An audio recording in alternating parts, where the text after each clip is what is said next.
15 વર્ષથી પોલીસને થાપ આપતો હત્યારો 1750 કિલોમીટર દૂરથી ઝડપાયો છે। સુરતમાં પિતાની હત્યા કરી કોલકાતા ભાગ્યો હતો, બાદમાં મુંબઈમાં છુપાયો હતો। બિહારમાં વતને પહોંચતા પોલીસના રડારમાં આવ્યો।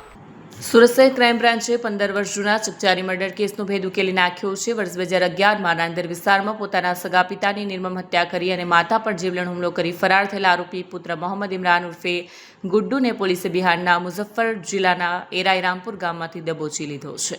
આ ઘટનાની વિગત અનુસાર 2011માં નાંદેરના ભરૂચી ભાગળ વિસ્તારમાં મોહમ્મદ અતાઉર રહેમાન શેખ તેમના પરિવાર સાથે રહેતા હતા। તેમના પુત્ર ઇમરાન ઉર્ફે ગુડ્ડુ કોઈ કામ ધંધો કરતો ન હોવાથી પિતા વાટીને ટૂંકતા વહેલી સવારે 5 થી 6 વાગ્યાના સુમારે પિતા પુત્ર વચ્ચે બોલાચાલી થઈ। પિતાએ ગુસ્સામાં આવી ઇમરાનને ઘર છોડી ચાલ્યો જા તેમ કહેતા ઇમરાન આવેશમાં આવી ગયો અને પિતાની હત્યા કરી નાખી હતી। ગુસ્સામાં ઇમરાને રસોડામાંથી રોટલી શેકવાનો લોખંડનો ચીપિયો ઉઠાવ્યો અને પોતાના પિતાના પેટ, ગરદન અને હાથ પર એક પછી એક ઉપરા છાપરી ઘા ઝીકવાનું શરૂ કર્યું।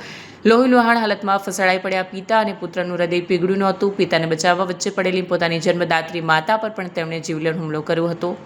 હત્યા કર્યા બાદ ઇમરાનની ધરપકડથી બચવા માટે ભાગતો ફરતો હતો। તે સૌપ્રથમ ટ્રેન પકડીને કોલકાતા ભાગ્યો, જ્યાં તે 4-5 દિવસ રેલવે સ્ટેશન પર ભટકતો રહ્યો। ત્યારબાદ તે મુંબઈ પહોંચ્યો અને એશિયાની સૌથી મોટી ઝૂંપડપટ્ટી ગણાતી ધારાવીમાં આશરો લીધો। અહીં તેણે પોતાની અસલી ઓળખ છુપાવી અને કેટરિંગના વ્યવસાયમાં મજૂરી કામ કરવા લાગ્યો। છેલ્લા 15 વર્ષથી તે મુંબઈમાં સામાન્ય મજૂર તરીકે રહી પોલીસની નજરથી બચતો હતો।